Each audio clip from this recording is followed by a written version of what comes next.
the Atlanta Hawks and the New Orleans Pelicans have been in the midst of tons and tons of trade rumors this offseason. The Pelicans obviously being surrounded by Brandon Ingram, and the Atlanta Hawks really being surrounded by damn near their entire roster, from Trae Young to Dejounte Murray to Clint Capella to DeAndre Hunter. Like, they're in tons and tons of trade rumors, and these are probably the most prolific teams that have been consistently in trade rumors this entire offseason. So that is only natural that people are kind of wondering if they're going to make a deal with each other, and that is exactly what I will be making this video about. And it will be centered around the Atlanta Hawks sending Trae Young to the New Orleans Pelicans. Now, I'll be getting into the package and the details a little bit later in this video, but I mean, the whole reason I think it's gonna be possible is because, one, I think Trae Young has a more tradable contract than DeJounte Murray, because I think Trae Young is a lot better. So despite both of them being in heavy trade rumors, I think Trae Young will be the easiest one to deal, although there are some rumors that say they might just get rid of both of them anyway and just kind of completely restart around Alex Sarr. So I mean, there's tons and tons of possibilities here, but this is going to be mainly just focused on the Trae Young side of things. And then obviously the Pelicans, I mean, they've tried it for a few years and they've been affected by injury, and even last year they were affected by injury at the very end of the year at the worst possible time.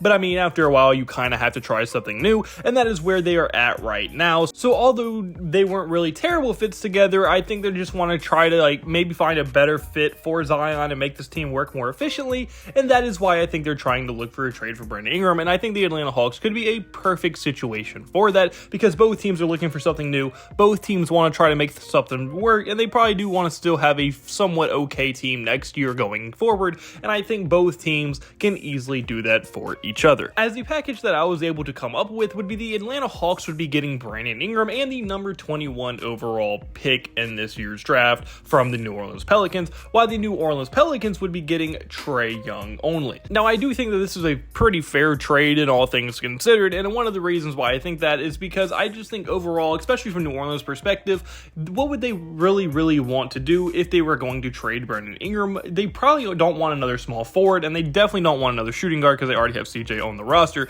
They probably want a true point guard that really fits with them extremely well. Now, also, Trae Young, I wouldn't call a conventional true point guard in like the truest meaning of the word, but I would say he is one of the best passers in the entire NBA, and putting one of the best passers slash shooters slash scorers around Zion Williamson is going to be a very scary prospect, because the prospect of a pick and roll with one of the best passers in the NBA who can also shoot the hell out of the ball if you leave him open, with one of the best dunkers and lob threats in the NBA as well, is going to be extremely dangerous. And then also, I think the starting five would actually fit together extremely well, because you would have a starting five that looks like Trae Young at the point guard position, CJ McCollum at shooting guard, Herb Jones at small forward, Zion at power forward, and then whoever they add potentially through free agency at the center position. And that center could be Nick Claxton, Hardenstein, Andre Drummond. It could be a plethora of different prospects in this free agency class. So this starting five could look extremely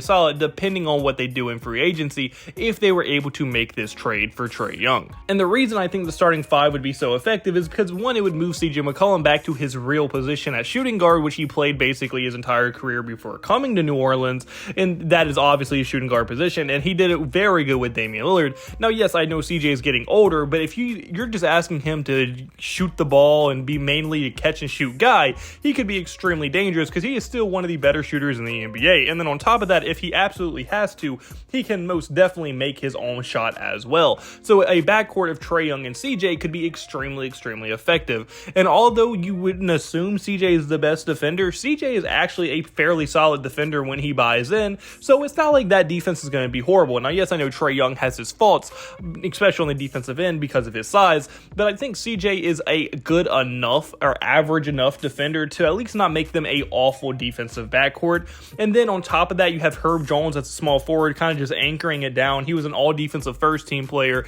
He's one of the best perimeter defenders, if not the best perimeter defender in the entire NBA. He's extremely young. His three-point shot came a long way this year, and his offense just really improved. In basically every aspect it could have improved this year. So, I mean, his future is also extremely bright. Zion, I mean, I think Zion only proves to get better if he has a true point guard on the floor with him.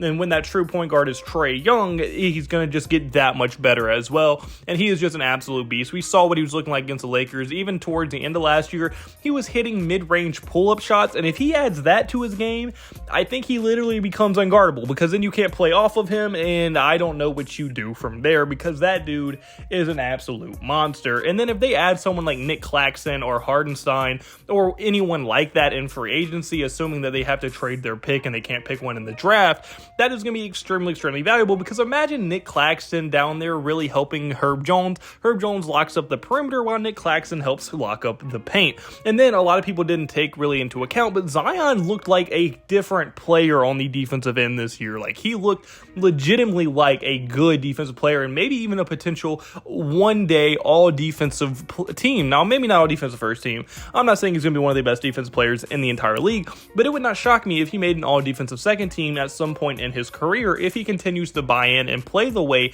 that he was playing on defense, especially in the second half of last season. Now, I just think overall, from the New Orleans Pelicans point of view, this trade would make tons and tons of sense and give them a starting lineup that legitimately could be a high level playoff contending team that absolutely nobody would want to play against, because it's not just their starting five.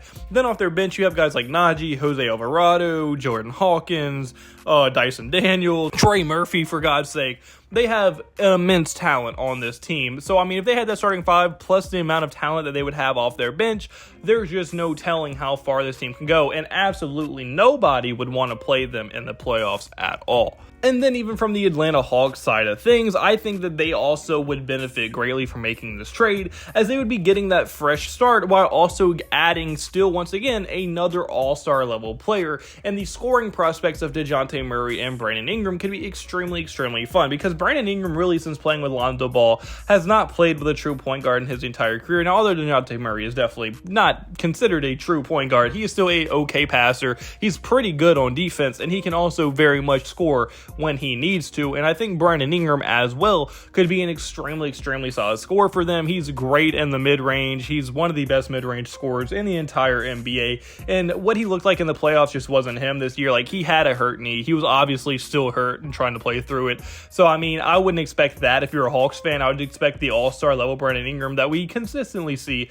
when he is fully healthy. And I just think overall him, DeJounte Murray, would actually fit a lot better together than him and Trae Young did. Now, I think the talent level goes down for sure, because I think Trae Young's the better player, but I do think that they would probably fit better. And then on top of that, you have Jalen Johnson, and presumably you're going to be drafting Alex Sarr. So you would have a big four going into the future: DeJounte Murray, Brandon Ingram, Jalen Johnson, and Alex Sarr. And I think 100% you can definitely build off of that. And then on top of that, you're going to have the 21st pick in this draft class, so you can just add another extremely solid first round talent, if you please, so with the number 21 overall pick. So I just think for sure this team is going to be extremely, extremely solid if they would make this trade, and they can definitely build from the foundation of maybe 4 potential all-star level players. And I just think for sure this team is going to be very, very fun to watch. And my main crutch to say that they fit better together would be DeJounte Murray is a much better make my own shot, get to the basket, or kind of shoot from the perimeter type guy. And Brandon Ingram, although he can definitely shoot the three, don't get me wrong, he much prefers the mid-range, and they all score from different levels. So like DeJounte Murray is a three-point guy, Brandon Ingram is the mid-range guy, and Jalen Johnson would kind of be the in-the-paint, super athletic dunking guy who can still give you about 18 points per game, on top of being a very solid defender as well. And then if you draft Alex Sarr, now you have a center who can legitimately score from all 3 levels as well, which is always beneficial to everybody, and he also has superstar potential. So this big four has tons and tons of room to grow, and I think could 100% become a playoff team if they're able to make a bench around them and really make the role players very effective around them as well. And I think this team could be extremely, extremely solid going into the future, and both sides would heavily benefit from a Trae Young trade to the New Orleans Pelicans. But unfortunately, guys, that's my first video, so comment below. Do you agree with me? Do you think that the Pelicans or the Hawks should make this trade? Who do you think would win this trade? Any of your thoughts in the comment section below. And hit the like button and subscribe button if you did enjoy the video at any point. And I hope you have a blessed day, because I had a blessed day, so you need to have a blessed day. All glory to God. See you in the next video. Goodbye. Boo. Blah.